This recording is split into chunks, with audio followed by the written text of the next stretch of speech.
కిరణాలకు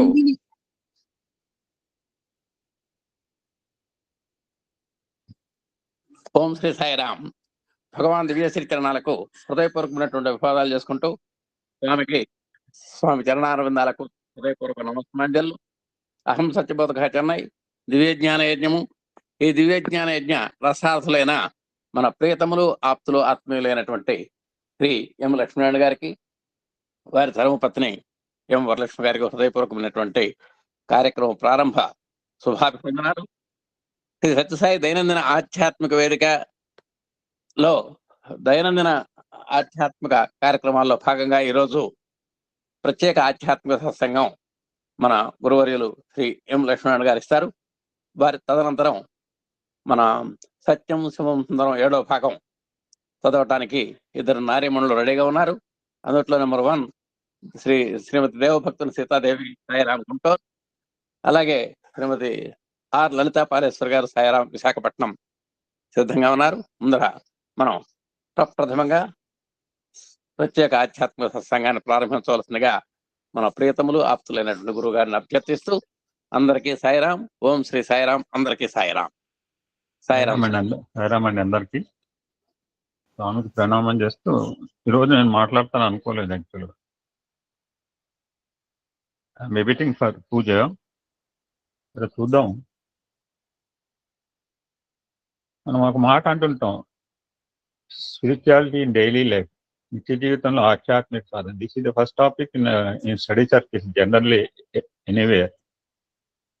అలాగనే Gita in daily life, నిత్య జీవితంలో గీత. స్వామి చాలా చాలా చాలా బాగా చెప్పారు. అర్జునుడికి ఏం చెప్పారని మనం ఇంతవరకు అంటే, నువ్వు భ్రాంతిలో ఉన్నావు, నువ్వు చంపుతున్నావు, నువ్వే చంపేవాడు అనుకున్నావు, వాళ్ళు చచ్చేవారు అనుకున్నావు, దట్స్ నాట్ ట్రూ అనే వాక్యాన్ని బోధించారు.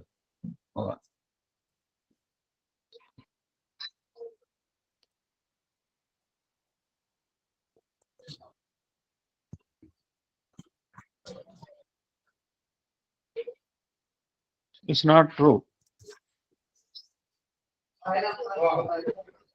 సార్ అయ్యగారు వచ్చారు, సార్ కోటేశ్వరరావు గారు, కంటిన్యూ చేస్తారు. అలాగే సార్. సాయిరాం సార్. సాయిరాం. భగవంతుడి పరీక్ష. ఓ పర్లేదు సార్. ఓ పర్లేదు. ఓం శ్రీ సాయిరాం. భగవాన్ దివ్యశ్రీ కిరణాలకు హృదయపూర్వకమైనటువంటి ప్రదాలు చేసుకుంటూ ఇప్పుడు మనం మరొక ఆధ్యాత్మిక సత్సంగంలోకి వెళ్తున్నాం. సత్యం శివం సుందరం 7వ భాగం మనం ధారావాహికంగా చదువుకుంటున్నాం. ఈ నేపథ్యంలో ఈరోజు సత్యం సుందరం శివం సుందరం 7వ భాగం మనం ప్రప్రథమంగా శ్రీమతి దేవభక్తుని సీతాదేవి గారు సాయిరాం గుంటూరు వారిని సావధానంగా ప్రారంభించవలసిందిగా కోరుతున్నాం. ఓం శ్రీ సాయిరాం. సాయిరాం అండి. వినపడుతుందండి? స్టార్ట్ చేయండి అమ్మా. సాయిరాం. ఓ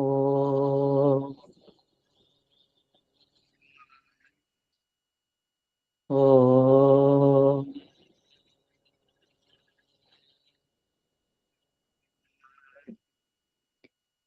ఓ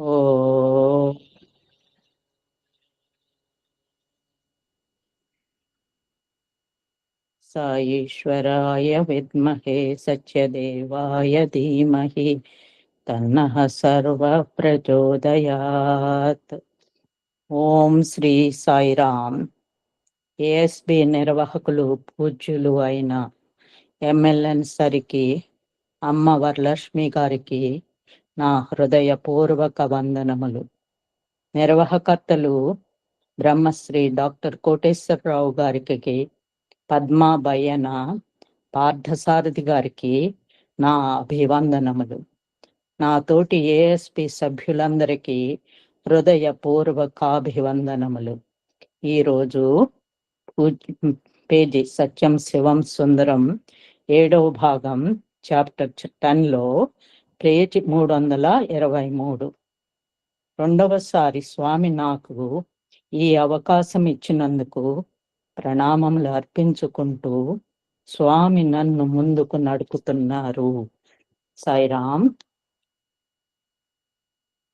పేజీ 323 మొదలు పెట్టేటప్పుడు ముందుగా మనం లాస్ట్ వీక్ 1993 2001 సంవత్సరం మధ్య కాలంలో కాన్వకేషన్ నాటకాలలో ప్రతి ఒక్కటి వ్యక్తులలో పరివర్తన, సమాజ శ్రేయస్సు అనే టాపిక్ మీద, ప్రేమ ద్వారా పరివర్తన, భక్తి ద్వారా ముక్తి, భక్తి ద్వారా విముక్తి అన్న అంశం ఆధారంగా నాటకాలు రూపొందించబడినవి. వాటన్నిటికీ ఆ నాటకాలలో ప్రతి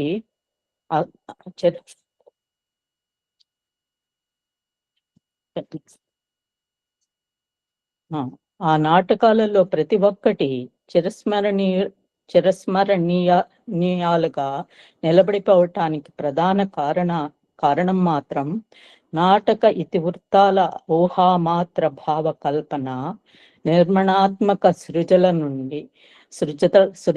నుండి నాటక ప్రదర్శన ముగిసే ఆఖరి క్షణం వరకు ప్రతి దశలోనూ ఆశాంతము భగవానుల సంపూర్ణ ప్రమేయ పర్యవేక్షలు నిండి ఉండటమే.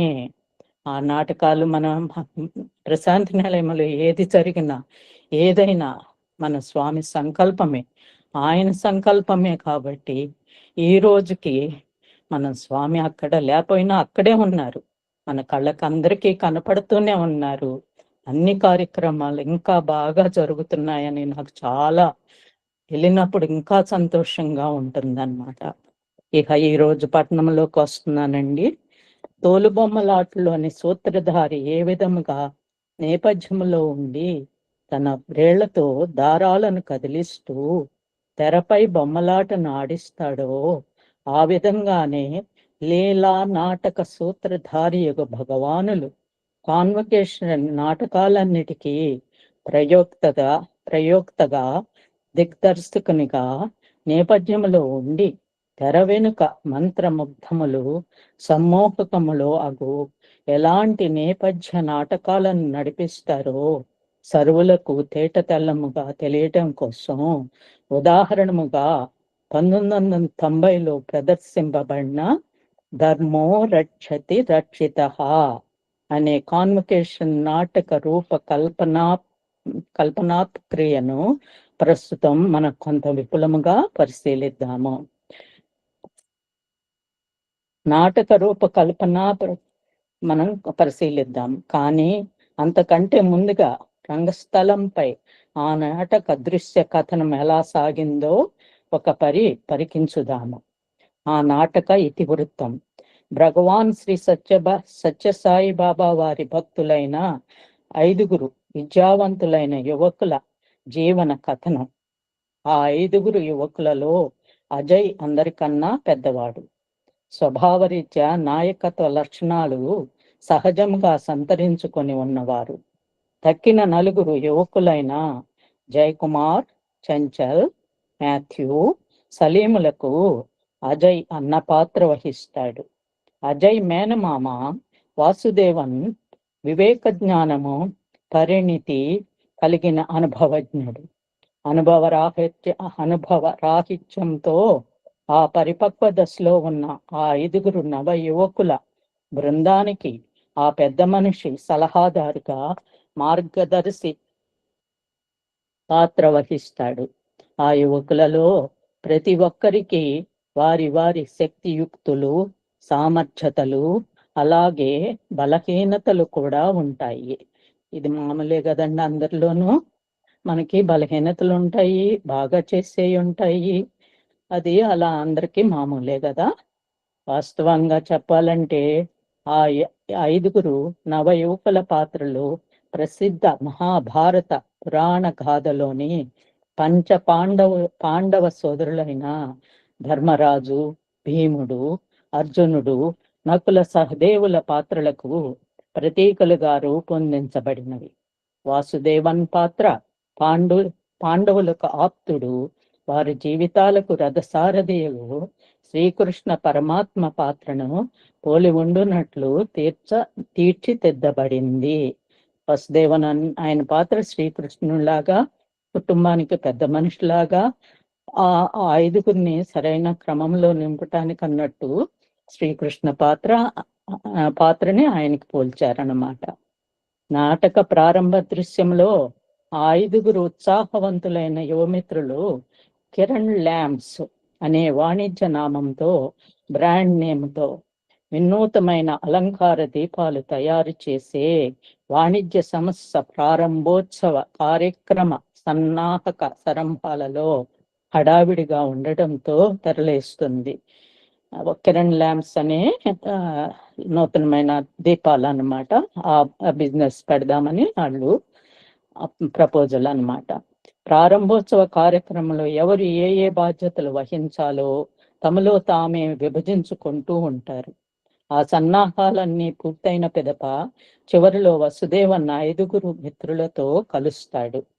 ఆ మిత్రులు యవనోత్సాహ అతిశయంతో విజృంభించి తమ లోటుపాట్లను గమనించుకోకుండా మితిమీరిన ఆత్మవిశ్వాసంతో దురహంకార దిశగా జారిపోతున్న పరిస్థితిని వాసుదేవన్ గుర్తిస్తాడు. మొదటి బిజినెస్ కదండి, అందరిలోనూ ఆతృత ఉంటుంది. ఒక్కోసారి మేము చేయగలం అనుకుంటాము, మేమే గొప్ప అనుకుంటాము. అటువంటి అన్ని పెద్ద ఆయన గనుక వాసుదేవన్ గారు గుర్తించారన్నమాట. ఆ యువకులకు వినయము, అణుకువ,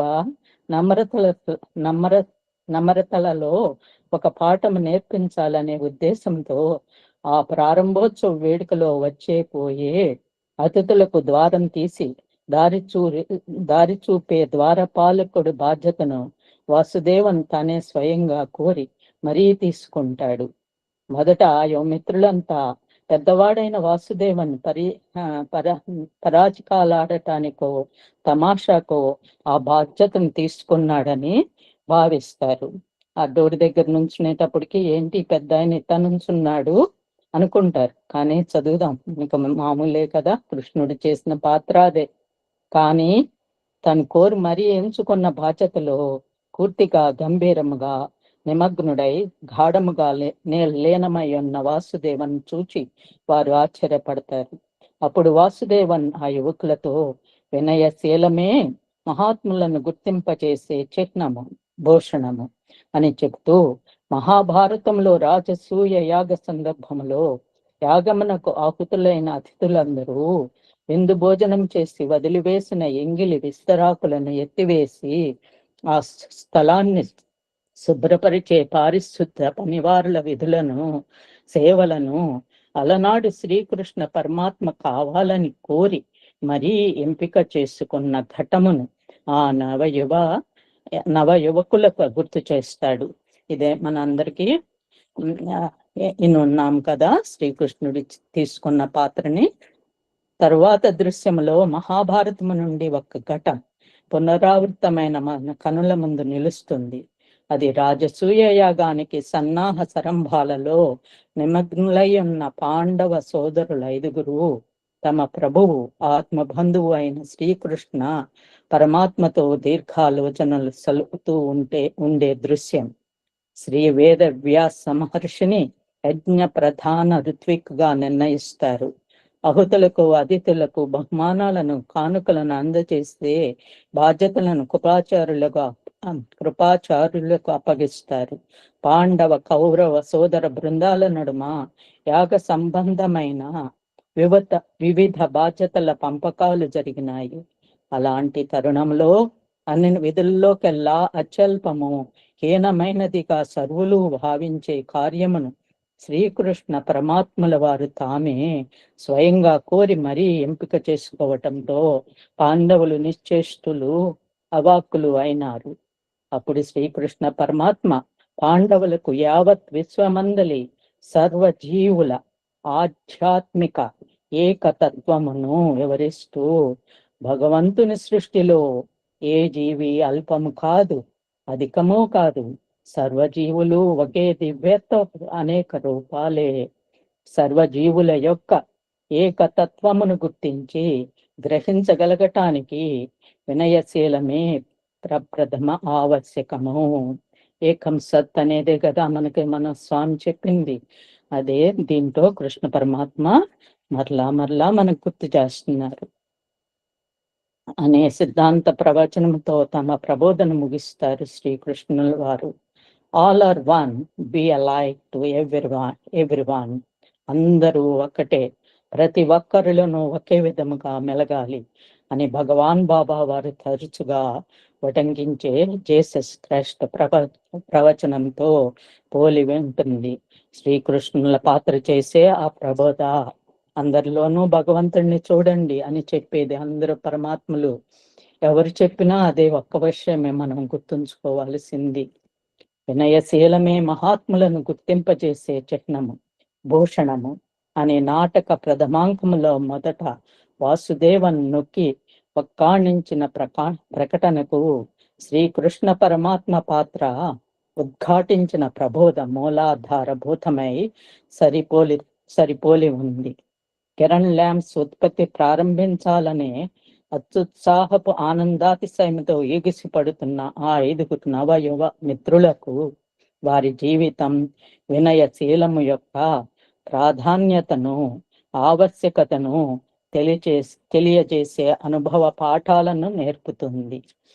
ఆ 5గురికి ఫస్ట్ బిజినెస్, అసలు బిజినెస్లు అవి చేసే ముందు మనుషుల ఎటువంటి భావాలు, ఎటువంటి నడవడి ఉండాలో అనేది దీని వలన వాళ్ళు నేర్చుకుంటారు అన్నమాట. కిరణ్ ల్యాంప్స్ ఉత్పత్తి చేయటం కోసం అవసరమైన ప్రభుత్వ లైసెన్సులు అంటే అనుమతులు మంజూరు చేయాలని కోరుతూ వారు తమ కొత్త సంస్థ ద్వారా ప్రభుత్వానికి సమర్పించిన దరఖాస్తులు, తదితర పత్రాలు అసంపూర్ణముగా, అసంతృప్తికరముగా ఉన్నాయనే కారణంగా వాటిని తిరస్కరిస్తారు. సంబంధిత ప్రభుత్వాధికారి అయిన శ్రీ లోకపతి ప్రభుత్వ నియమ నిబంధనలకు అనుగుణంగా కిరణ్ ల్యాంప్స్ సంస్థ వారి పత్రాలు లేవనేది ఆ అధికారి చెప్పే కారణం. ఈ ప్రభుత్వాధికారి పేరు శ్రీ లోకపతి. అది మనకు మళ్ళా వస్తుంది, గుర్తుంచుకోండి. లైసెన్సులు పొందటంలో తమకు ఎదురైన వైఫల్యం, భంగపాటు ఆ యువకులను నిరాశ, నిస్పృహలకు గురి చేసి వారిని మానసికంగా కృంగిస్తాయి. ఆ తరుణంలో అనుభవ జ్ఞానముతో, వివేక విచక్షణ జ్ఞానములతో వారికి అండగా నిలిచి వారిని ఆ కష్టాల నుంచి గట్టెక్కించి ఉద్ధరిస్తాడు వాసుదేవ. విచలితమై ఊగిసలాడుతూ కుట్టుమిట్టాడుతున్న వారి మనస్సుల నిండుగా ఆశాభావం, స్థైర్యాలను పాదుకొల్పటానికి ప్రయత్నిస్తాడు వాసుదేవ. ఎప్పుడూ మంచి వారికే చెడు ఎదురవటం, చెడు జరగటం ఎందుకు సంభవిస్తూ ఉంటుంది అని ఆ యువకుల్లో ఒకడైన చంచల్ ప్రశ్నించగా, ఎందుకంటే అన్ని చెడు పరిణామాలను, పరిస్థితులను ఎదుర్కొని చిట్ట చివరికి విజయులుగా నిలబడేది మంచివారే కాబట్టి. ఎప్పుడు మనం గుర్తుంచుకోవాలి, మనకి ఏది మంచో ఏది చెడో తెలియదు, కానీ ఆ భగవంతుడు మనకి మంచి ఇస్తాడు. ఒక్కోసారి కష్టాలు వచ్చినప్పుడు ఇది ఎందుకు వచ్చింది అనుకుంటాను, కానీ ఎవరి ఎక్స్పీరియన్స్ వాళ్ళకే తర్వాత పాఠాలు నేర్పుతుంది అన్నమాట. ఎదురుకు విజయం నిలబడేది మంచివారు అని చెప్పారు వాసుదేవన్. పెద్దవారుగా వాసుదేవన్ వాళ్ళకి చక్కగా హెల్ప్ చేస్తున్నారు అన్నమాట, విడమర్చి చెబుతున్నారు. అయినప్పటికీ ఆ యువమిత్రుల మనస్సులలో భంగపాటు, నిరాశ భావనలు నిలిచి వారిని వేధిస్తూ ఉంటాయి. వారిని నిరుత్సాహవృత్తిగా లోబర్చుకొని ఆవహించి ఉన్న స్థితిలో వారంతా కిరణ్ ల్యాంప్స్ లేవు, ఏమీ లేవు, అసలు దీపాలే లేవు, కిరణాలు అంతకన్నా లేవు, ఉన్నదల్లా కేవలం మమ్మల్ని కప్పి ఉన్న పొగ మాత్రమే అని నిరాశ గీతికలు ఆలపిస్తూ ఉంటారు.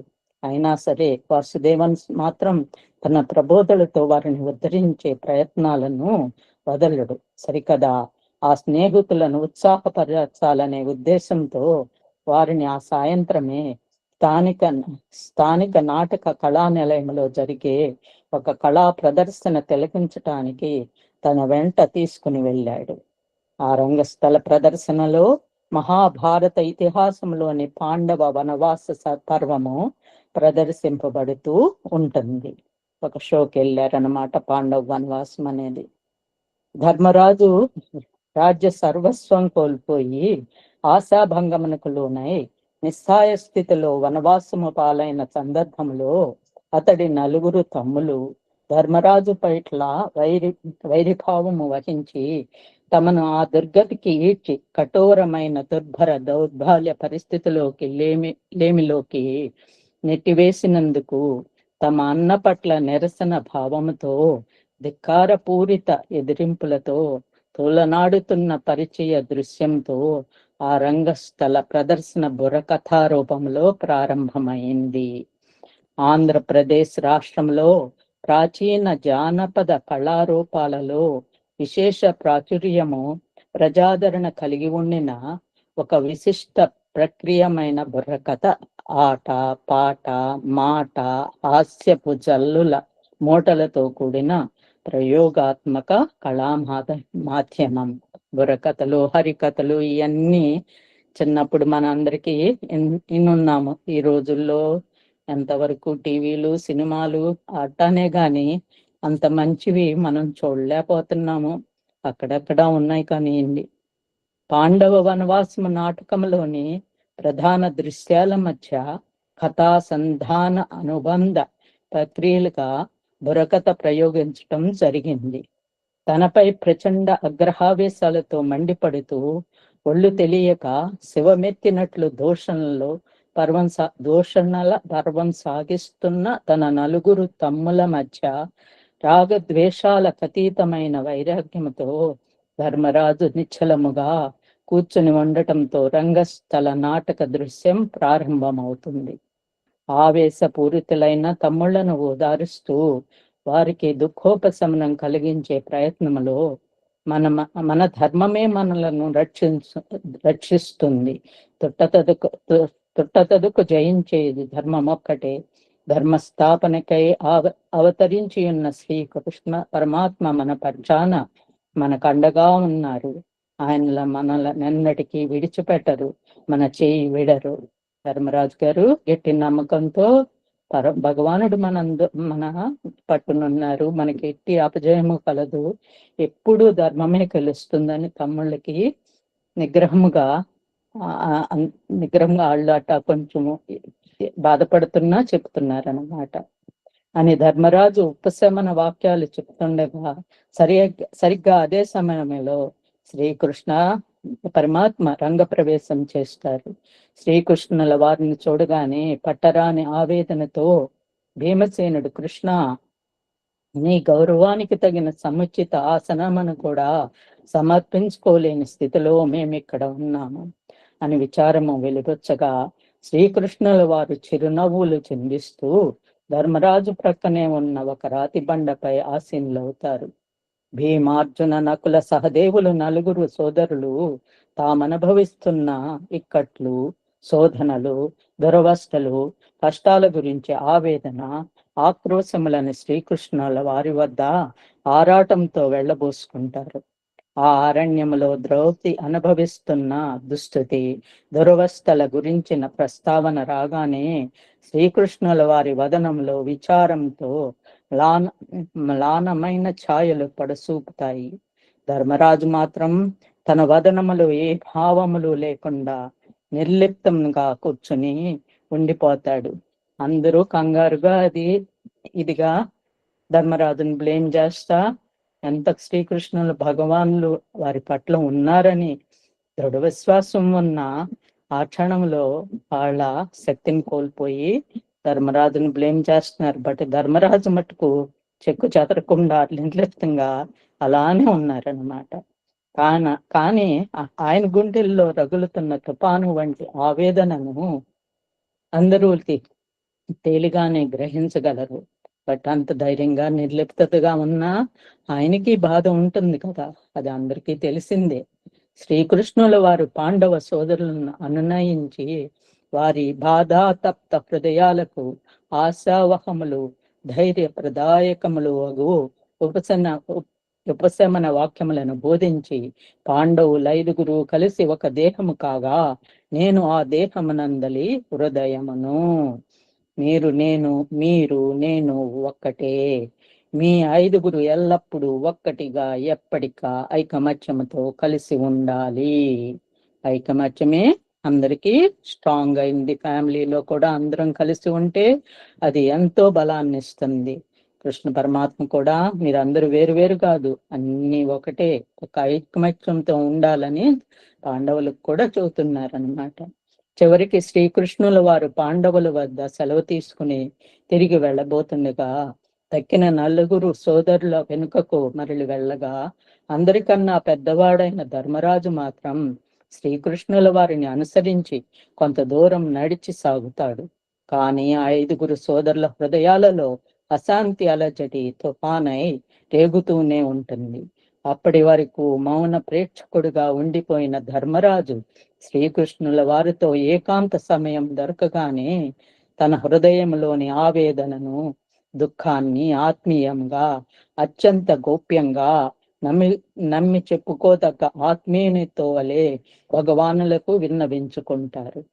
వాసుదేవ, భరింప సఖ్యము గాని కష్ట సమయాల్లో నా హృదయాన్ని కలిచివేసే అశాంతి అలజడులను పారద్రోలేందుకు నాకు ఏదైనా మంత్రమో, యంత్రమో, తంత్రమో ప్రసాదించండి స్వామి అని ప్రార్థిస్తాడు. ధర్మరాజు ఇహ అదంతా మనసులో పెట్టుకుని భరించలేక శ్రీకృష్ణ పరమాత్మని అడుగుతారన్నమాట.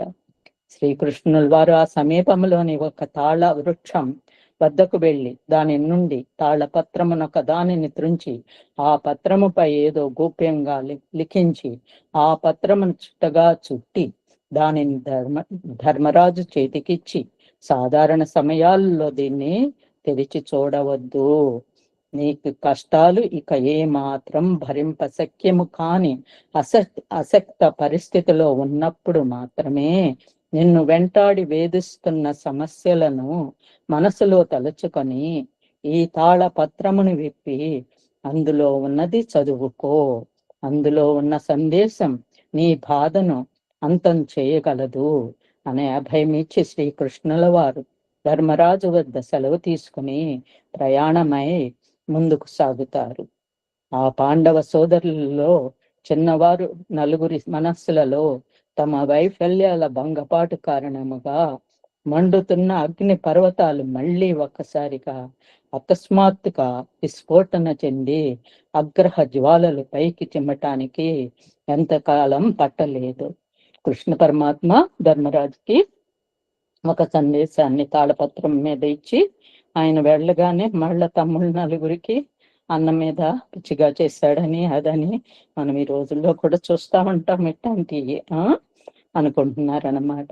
తన నలుగురు తమ్ముళ్లను శాంతపరచడానికి ధర్మరాజు చేసిన ప్రయత్నాలు విఫలమవటం చేత ఆయన కూడా నిరాశ నిస్పృహలకు లోనై ఆయన పట్టరాని ఆగ్రహం కట్టలు తెంచుకొనగా శ్రీకృష్ణుల వారు లిఖించి ప్రసాదించిన తాళపత్రపు చుట్టను బయటకు తీసి శ్రీకృష్ణుల వారి సందేశమును దాని అద్భుత శక్తులను తన తమ్ములకు ఎరుకపరిచే ఉద్దేశంతో దానిని వారికి అందించాలని ధర్మరాజు భావించగా అంధకారంలో కొట్టుమిట్టాడుతున్న తమకు ఆశా కిరణము వలె లభించిన ఆ నిగూఢ మంత్రము ఏమై ఉంటుందా అనే ఉత్కంఠంతో ఆ నలుగురు తమ అన్నగారిని చుట్టుముట్టి ఎంతో ఉత్సుకతో ఆ సందేశమునకై ఎదురు చూడసాగారు. కృష్ణ పరమాత్మ ఏమి మంత్రం చెప్పారా అనుకుని ధర్మరాజు అది చెప్పగానే అందరూ ధర్మరాజు పక్కనే నలుగురు బ్రదర్స్ ఉన్నారన్నమాట. శ్రీకృష్ణుల వారి దివ్యాదేశము మేరకు ధర్మరాజు తన బాధిస్తున్న సమస్యలను ఒక్కసారి మనసులో తలుచుకుని ఆ తాళపత్రపు చుట్టను విప్పి తెరిచి చూస్తాడు.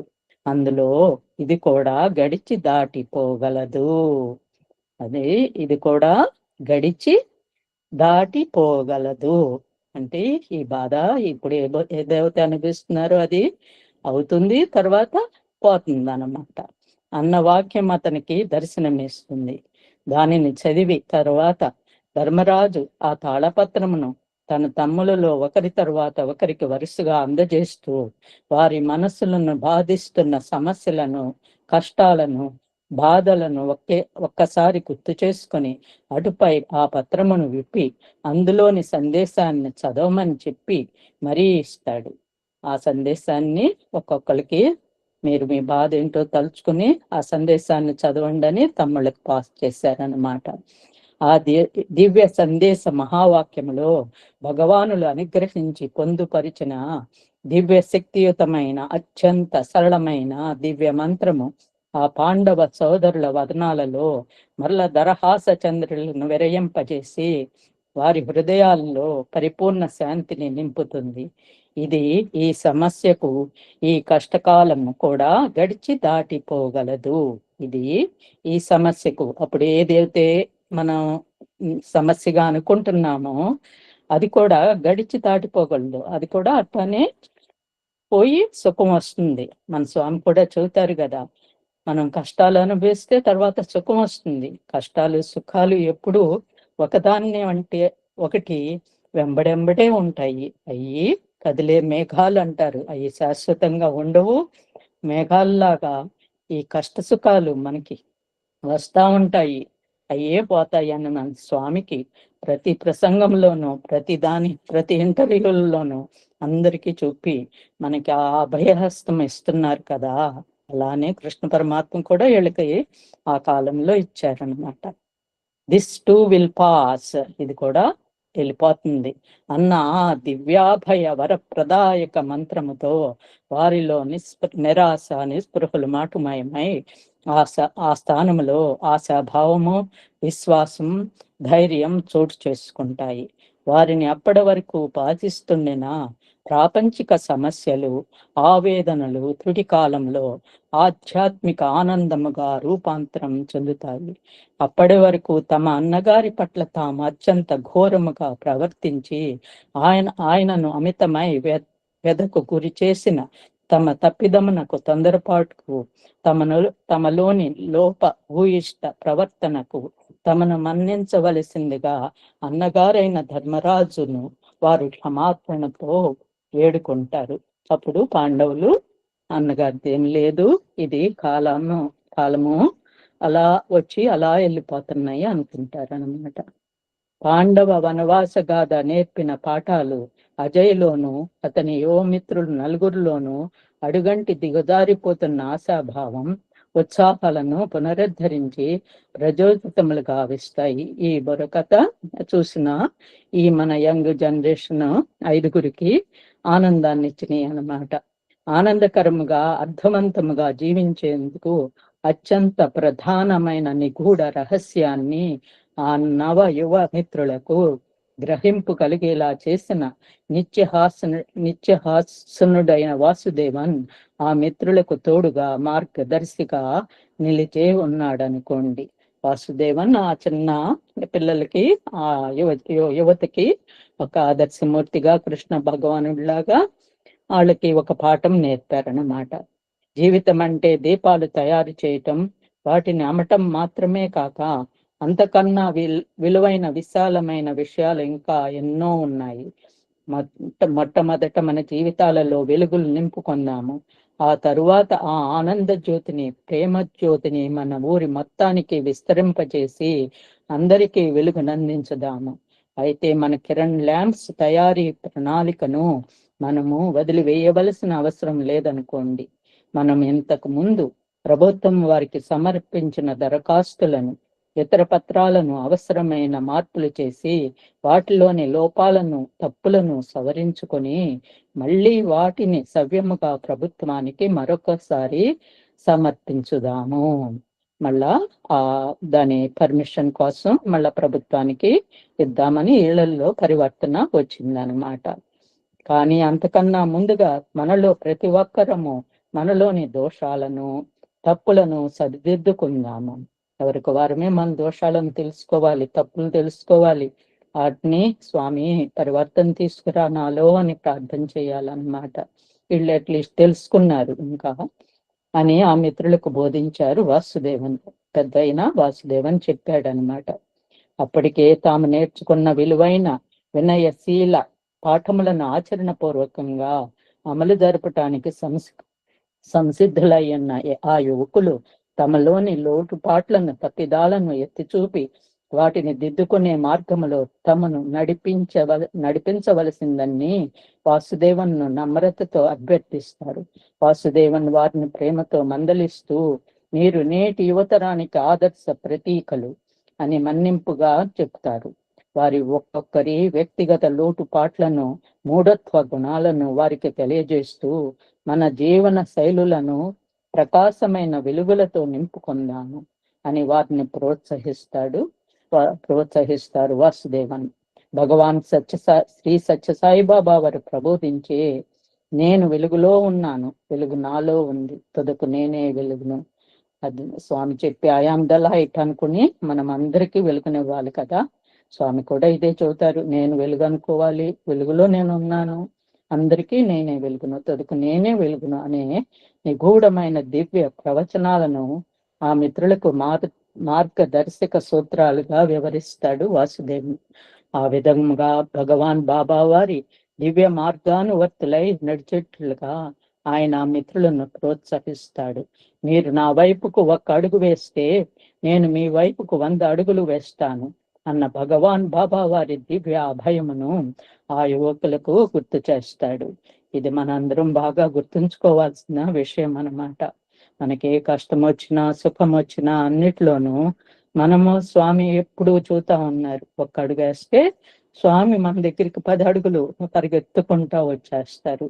ఆ విషయాన్ని మనం మర్చిపోకుండా ఆ స్వామి అభయహస్తాన్ని, ఆ రూపాన్ని మన కళ్ళ ముందు మనం అన్ని వేళలా ఉంచుకుని మనము ధైర్యంగా ముందుకు సాగాలన్నమాట. అదే వాసుదేవన్ గారు ఆ 5గురికి చెప్పారన్నమాట. అతని మార్గదర్శకత్వపు ప్రోత్సాహంతో ఉత్తేజితులై ప్రేరణ నొందిన 5గురు యువమిత్రులు ముక్త కంఠంతో, ఆ మొదటి అడుగు ముందుగా మనమే వేద్దాం, ఇక్కడే ముందడుగు వేద్దాము అనే నిశ్చయంగా తమలో తామే ప్రకటించుకొని ఆచరణలో పెట్టడం ప్రారంభిస్తారు. ఇంకా 5గురు ఆ కిరణ్ ల్యాంప్స్ అనే పనికి ప్రారంభం మొదలు పెట్టారన్నమాట. ఆ పట్టణంలో ప్రేమ జ్యోతిని వ్యాపింపజేసేందుకు ఆ 5గురు మిత్రులు కలిసికట్టుగా సిద్ధమవుతారు. అందరూ యూనిటీగా పనిచేస్తారనమాట. నవ్య మార్గం ఏర్పరుస్తూ వారు నినదించిన అందరినీ ప్రేమించు, అందరినీ సేవించు, లవ్ ఆల్ సర్వ్ ఆల్ అదే అనే భగవాన్ బాబా వారి దివ్య మంత్రం అనేక మంది యువజనులను ఆ దిశగా వారి వైపు ఆకర్షిస్తుంది. ఆ మిత్రుల నిస్వార్థ ప్రేమ సేవలు ఆ పట్టణమంతటిలోనూ ఆనంద జ్యోతులను వెలిగిస్తాయి. మనం అందరినీ ప్రేమించడం ద్వారా సర్వత్రా అందరిలోనూ ఆనందం, సంతోషాలు వెల్లివిరియటం మనము చూడగలము. ఎందుకంటే మనమందరము ఒకే భగవంతుని అనేక రూపాలము కాబట్టి. అన్నీ చాటే వారి ప్రేమ సందేశము ప్రతి హృదయములోనూ ప్రేమ తంత్రులను మీటుతుంది. భగవాన్ బాబా వారి దివ్య సందేశాన్ని వ్యాప్తి కావించటంలో స్వామివారి సమర్థవంతమైన పనిముట్లుగా మిత్రులు తయారవుతారు. పరిశ్రమలకు లైసెన్సులు మంజూరు చేసే ప్రభుత్వాధికారి శ్రీ లోకపతి, ఈయనే కదా రిజెక్ట్ చేసింది, ఆయన మళ్ళా వచ్చారన్నమాట. శ్రీ లోకపతి ఒకనాటి ఉదయాన ఆ యువ మిత్రుల ఇంటికి రావటంతో ఆ మిత్రులు ఆశ్చర్యానంద భరితులవుతారు. వాస్తవానికి ఆ మిత్రులు నూతన దరఖాస్తు పత్రాలతో లోకపతిని ఆయన ఆఫీసులోనే కలవటానికి వెళ్ళాలని యోచన చేస్తున్నంతలోనే ఆయన అక్కడికి రావటం జరుగుతుంది. వారి పట్ల లోకపతి చాలా ప్రేమాదరాలు, అక్కర, ఆసక్తి ప్రదర్శిస్తాడు. ఆయన ముఖంలో నూతన కళాకాంతులు ప్రస్ఫుటంగా వెలుగుతుంటాయి. లోకపతి ఆ మిత్రులను మనస్ఫూర్తిగా అభినందిస్తూ, మీరు ఈ ఊరిలో చక్కటి నూతన ప్రభావాన్ని కలిగించారు. మీరు భగవాన్ శ్రీ సత్యసాయి బాబా వారి భక్తులన్న విషయం నాకు ఇంతకు ముందు తెలియదు అంటారు. ఆయన మాటలకు వెంటనే వినమ్రతతో స్పందిస్తూ, భక్తులు వారు భక్తిని ప్రచారం చేసుకోకూడదు కదండి అంటారు అజయ్. అప్పుడు లోకపతి తన జీవితంలో తాను క్రొత్తగా కనుగొన్న ఈశ్వర ప్రేరితమైన జ్ఞాన రహస్యాన్ని ఆ మిత్రులకు వెల్లడి చేస్తాడు. కొద్ది రోజుల క్రితం ఆయన బెంగళూరు వెళ్ళిన సందర్భంలో అనంత ప్రేమమూర్తి అపార కరుణా సాగరులకు భగవానుల ముఖాముఖి దర్శనమే ఆయనకు మరుపురాని అద్భుత ఘటనగా కలిగిన ఆ దివ్యానుభవ రహస్యం. భగవాన్ బాబా వారిని ఫస్ట్ టైం ఈ లోకపతి అని ఆఫీసరు కలిశాడనమాట. ఆయనకి మంచి అనుభవం కలిగి ఉంటుంది. భగవానుల విశ్వజనీన ప్రేమ సందేశాన్ని వ్యాప్తి గావించటంలో ఆ మిత్రులతో కలిసి పనిచేయాలనే తన అభిలాషను వ్యక్తం చేస్తూ ఈ ప్రపంచానికి బాబా వారు వారి భక్తుల యొక్క ఆవశ్యకత అవసరం మిక్కిలిగా ఉన్నాయి అని ప్రకటిస్తాడు లోకపతి. ఇలాంటి సేవలు స్వామి ఏమి కోరారు మన దగ్గర నుంచి? ప్రేమ, సేవ, సర్వీస్. ఇలాంటి సర్వీస్ ఓరియంటెడ్ స్వామి స్థాపించిన సంస్థలు సర్వీస్ చేసే అన్ని ఇలా నేను ఎప్పుడు ఎక్కడా చూడలేదు. అందుకే స్వామి వారికి నా హృదయంలో ఎప్పుడూ ఉండాలని స్వామిని ప్రార్థిస్తున్నాను. మొదట మీరు దైవ సామ్రాజ్యమును వెతుకుడి, అప్పుడు తక్కినవన్నీ మీకు అనుగ్రహింపబడును. ఇవన్నీ మీకు కావాలనని మీ పరలోకపు తండ్రికి తెలియను అని పరిశుద్ధ బైబిల్ గ్రంథంలో అభయమేయబడినది కదా. బైబిల్లో కూడా అల్లా కానివ్వండి, క్రైస్తు కానివ్వండి, ఎవరు చెప్పినా ఇదే మాట. కిరణ్ ల్యాంప్స్ ఉత్పత్తిని ప్రారంభించడానికి అవసరమైన ప్రభుత్వ అనుమతులన్నీ తక్షణమే జారీ చేయబడినవని వేరుగా చెప్పవలసిన పని లేదు. ఇలాగా ఆ ప్రాజెక్టుకి కావలసిన పేపర్స్ అన్ని రెడీ అయిపోయాయి అన్నమాట. ఆ దీపాలను విదేశాలకు ఎగుమతి చేయటానికి అవసరమైన అనుమతులు, లైసెన్సులు కూడా ఆ యువమిత్రులకు ఇవ్వటానికి లోకపతి సంసిద్ధం వ్యక్తం చేయగా వారు సున్నితముగా ఆ అనుమతులను నిరాకరిస్తూ, సార్, భగవాన్ బాబా వారు జననీ జన్మభూమించ స్వర్గాదపి గరీయసి అని కదా లోకానికి చాటుతున్నారు. మన జన్మభూమిని మనం గౌరవించాలి. ఎక్కడ ఉంటే అక్కడే అది మన జన్మభూమి. మొదట మన సుందర మాతృభూమిని ఈ దీపాలతో అలంకరించుకుందాము అని లోకపతికి నివేదిస్తారు. లోకపతికి మాకు విదేశాలేం అక్కర్లేదు, మేము పుట్టింది ఇక్కడే, మేము భారతదేశంలోనే ఇక్కడే ఈ దేశాన్ని ఇచ్చేసుకుంటామని లోకపతికి చెప్పారన్నమాట. కిరణ్ ల్యాంప్స్ ఉత్పాదక సంస్థ ప్రారంభోత్సవ కార్యక్రమానికి మళ్ళీ ఏర్పాట్లు మొదలు పెడతారు ఆ మిత్రులు. ఆ నూతన పారిశ్రామిక సంస్థలో తమకు మార్గదర్శకత్వము నెరపవలసిందిగా వాసుదేవన్ను అభ్యర్థించాలని 5 మిత్రులు నిర్ణయించుకుంటారు. వీళ్ళ 5 వాసుదేవన్ని మనకు పెద్దగా ఉంచుకుందాం అనుకుంటారన్నమాట.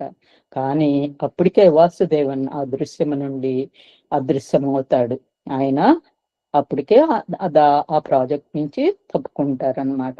ఆయనను సంప్రదించటానికి వారు తీవ్రంగా చేసే ప్రయత్నాలన్నీ విఫలమవుతాయి. కానీ వాసుదేవన్ నుండి ఆ మిత్రులు ఒక తుది సందేశం అందుకుంటారు.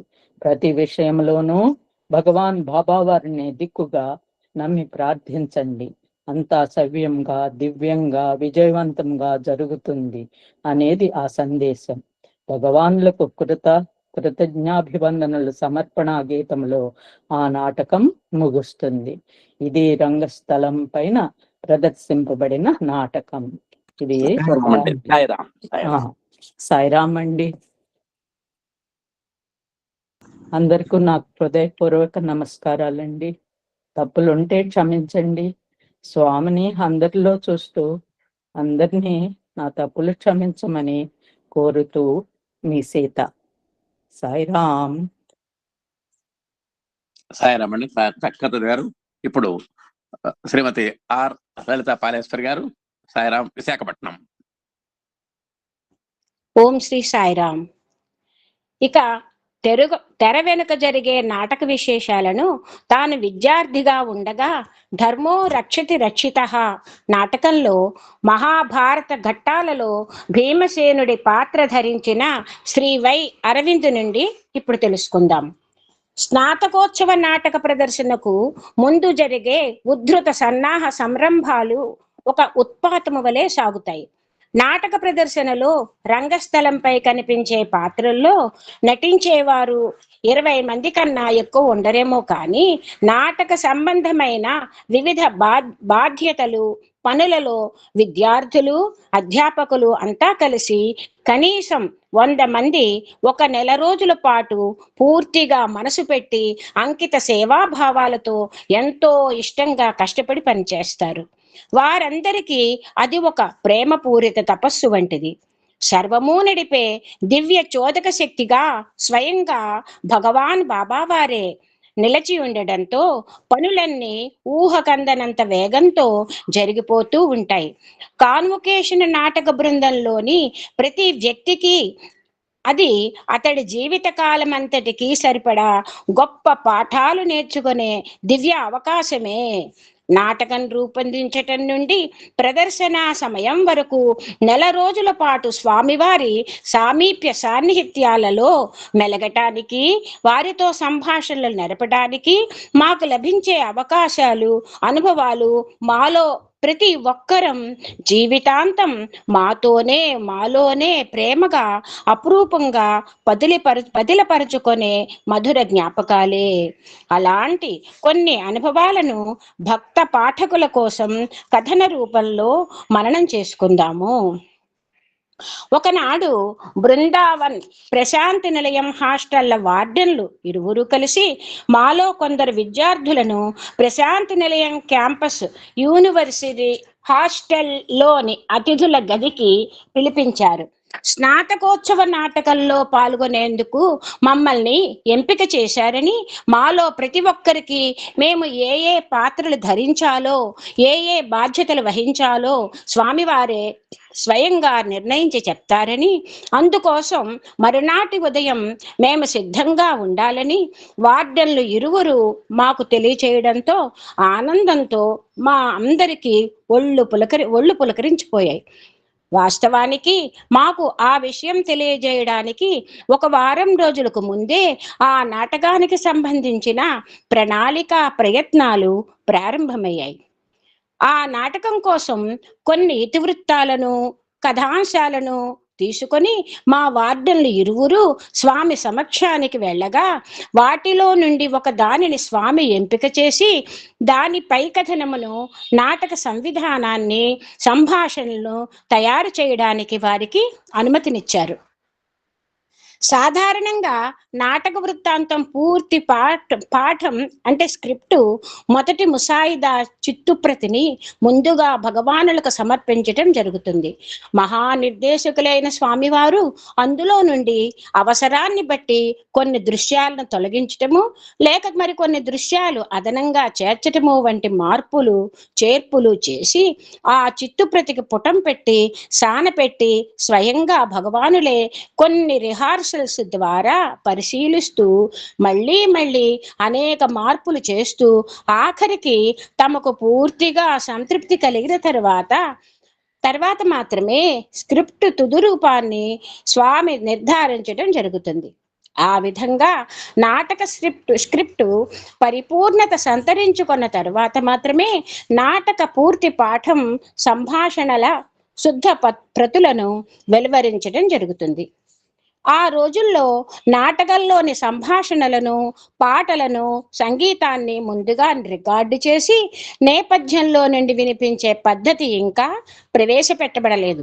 అందువలన ఆ రోజుల్లో నాటకంలోని ప్రతి పాత్రధారి తన సంభాషణలను కంఠతా పట్టి రంగస్థలం మీద నేరుగా ధారాళంగా సంభాషణలు చెప్తూ ఉంటే వైర్లు లేని బటన్ మైక్రోఫోన్లు ఏర్పాటు చేయడం ద్వారా ఆ సంభాషణలు ఆడిటోరియంలోని శబ్ద యంత్రాల ద్వారా ఖంగుమని అందరికీ వినిపించేవి. అందువల్ల నటులందరూ నాటక కథా సంవిధానం, సంభాషణల్లో క్షుణ్ణమైన గ్రహింపు కలిగి ఉండటం తప్పనిసరి. పైగా రంగస్థలం మీద తన పాత్రయే కాక తోటి అన్ని పాత్రల కదలికలు, స్వభావాలు పూర్తిగా తెలుసుకొని ఉండి తీరాలి. అన్నిటికన్నా ముఖ్యంగా సమయస్ఫూర్తి, ఆకస్మికంగా ఏర్పడే మార్పులకు తక్షణం వివేకంతో స్పందించవలసి ఉండటం తప్పనిసరి. నాటక కథా సంవిధానం పరిధుల్లో మాకు లభించే పరిమిత స్వల్ప స్వాతంత్ర్యంతో, సమయస్ఫూర్తితో ఇతర పాత్రలతో సహజ రీతిలో స్పందన ప్రతిస్పందనలను ప్రదర్శించవలసి ఉండేది. పాత్రధారులు ఎదుర్కోవలసి వచ్చే కట్టడులు, నిర్బంధ పరిమితులను గురించి సంపూర్ణ అవగాహన కలిగి ఉండే భగవాన్ మాకు ఆ కష్టాన్ని చాలా వరకు తగ్గించి పరిస్థితులను మాకు సరళతరం చేయటానికా అన్నట్టుగా స్వామివారు స్వయంగా తామే దర్శకత్వ బాధ్యతలను వహించేవారు. నాటకానికి సంబంధించిన సకల విషయాలను అన్ని దృక్కోణాల నుండి స్వామి అత్యంత సూక్ష్మాతి సూక్ష్మంగా పరిశీలిస్తూ సర్వ విధాల జాగ్రత్తలు తీసుకుంటారు. పౌరాణిక పాత్రల దుస్తులు, అలంకరణల విషయంలో భగవాన్ చూపించే ఆసక్తి చాలా ప్రత్యేకమైందనే చెప్పాలి. ఒకనాటి సాయంత్రం స్వామి మా అందరినీ ఇంటర్వ్యూ గదిలోకి పిలిచారు.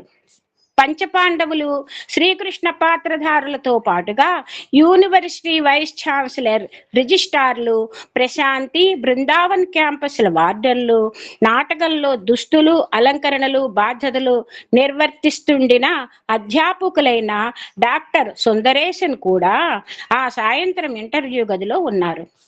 మేమందరం ఆ గదిలో ప్రవేశించగానే భగవాన్ ఇద్దరు విద్యార్థులను లోపల గదిలోకి వెళ్ళి దుస్తులు తీసుకురమ్మని సౌజ్ఞ చేశారు. ఇక చూడాలి, లోపల నుండి దుస్తులు దొంతర్లుగా రావడం మొదలుపెట్టాయి.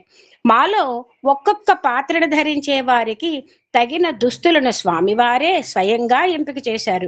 అన్ని పాత్రల కన్నా ముఖ్యంగా శ్రీకృష్ణుని పాత్ర భగవాన్ బాబా వారి ప్రత్యేక శ్రద్ధాసక్తులను చూరగొన్నది. బంగారు పసిమి పచ్చని రంగులో ఉండి తళుకులీనే చెంకీ పూసలతో అలంకరింపబడిన ఒక వస్త్రమును తమ చేతిలోనికి తీసుకొని శ్రీకృష్ణ పాత్రధారి అయిన సుధీంద్రన్ అనే విద్యార్థిని లేచి నిలబడమని స్వామి చెప్పారు. అతనితో పాటే తాను కూడా లేచి నిలబడి ఆ వస్త్రాన్ని ఆ విద్యార్థి ఛాతీ చుట్టూ పరిచి పరీక్షగా పరిశీలించారు. ఆ వస్త్రం పాత్రకు నప్పిందని సంతృప్తి చెందిన స్వామి డాక్టర్ సుందరేశన్ గారితో ఆ వస్త్రాన్ని శ్రీకృష్ణుని దుస్తులుగా ఛాతీ, నడుము ప్రాంతాల్లో ఏ విధంగా కుట్టాలో విపులంగా సూక్ష్మమైన వివరాలతో సహా వర్ణిస్తూ ఆదేశాలు ఇచ్చారు. పాండవ సోదరుల పాత్రలు భుజాలపై ధరించవలసిన అంగవస్త్రాలను ఒక్కొక్కరికి విడివిడిగా స్వామి ఎంపిక చేశారు. ధర్మరాజు, అర్జునుల పాత్రల స్వభావాలలో సత్వగుణ ప్రధానంగా ఉంటుంది కాబట్టి వారికి తెల్లని తెలుపు రంగులోని అంగవస్త్రాలు, భీముడిలో రజోగుణం అధికంగా ఉండటం వలన అతనికి ఎరుపు రంగు అంగవస్త్రం, ఆ విధంగా ఆయా పాత్రల స్వభావాల రీతులను బట్టి దుస్తుల అలంకరణలు స్వామి నిర్ణయించారు. రాజసూయ యాగ దృశ్యంలో కనిపించే పాత్రలన్నిటికీ దుస్తులను కేటాయించడం పూర్తయిన పిమ్మట స్వామివారు తమ దృష్టిని పాండవ వనవాస దృశ్యం పైకి ప్రసరించారు.